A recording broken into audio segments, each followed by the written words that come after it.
I am Muhammad Iftikhar, and in this lecture, you will learn the approaches to study animal behavior. There are two major approaches to study animal behavior, or in other words, animal behavior can be studied at two key levels. The first of the two approaches is physiological approach, and the second one is whole animal approach. Physiological approach, as the name suggests, physiological level, we might be interested in the mechanism by which our behavior actually occurs.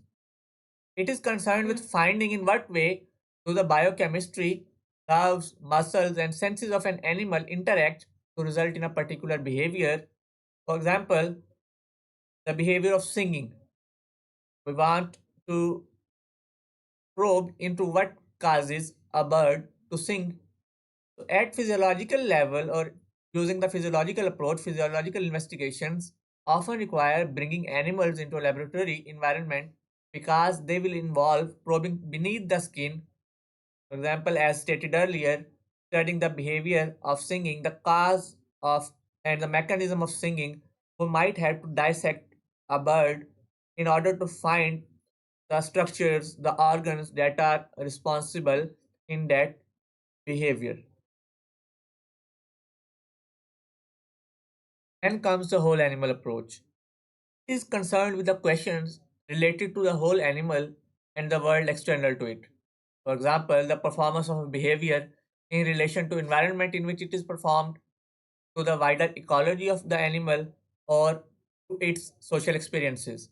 The whole animal approach investigates the behavior of the intact animal, unlike the physiological approach in which we had to perform dissection, etc., and the factors that affect it. For instances, we might be interested in finding the environmental factors that cause a cricket or a bird to sing at a particular time, or why the cricket or some bird sings at all, how the environment is influencing this behavior.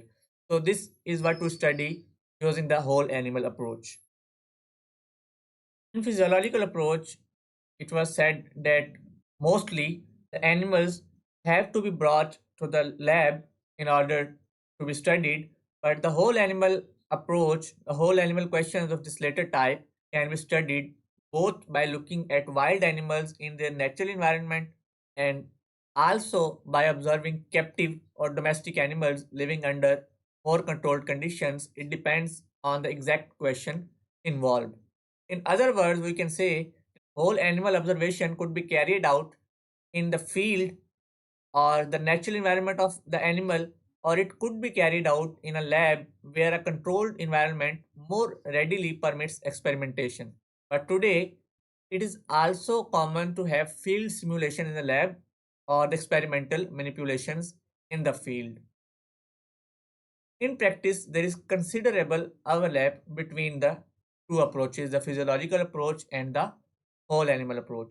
Recently, we have been using another way of studying animal behavior, and that is to use the computer models.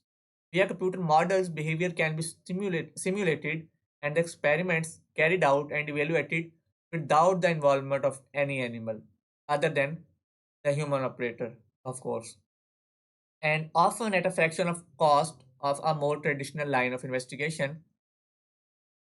You just build a computer model, or you are just provided with a computer model designed by computer scientists and animal behavior scientists, and the data is fed into that model, and we are just given by that model the output we want to have.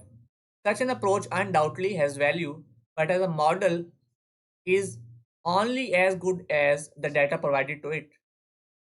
So the quality and the amount of data that we provide to a model is what decides the quality of output we receive. So in reality, this approach to use the computer models will never be able to replace the study of living animals. I hope that for whatever the reason you were watching this lecture, you have found the desired content and of the desired quality. So if it is so, then please like this video and subscribe to this channel, and do not forget to turn the notifications on so that in the future you may be notified about the upcoming lectures, and if possible, do comment what your opinion is about this lecture and suggestion or any kind of other valuable opinion.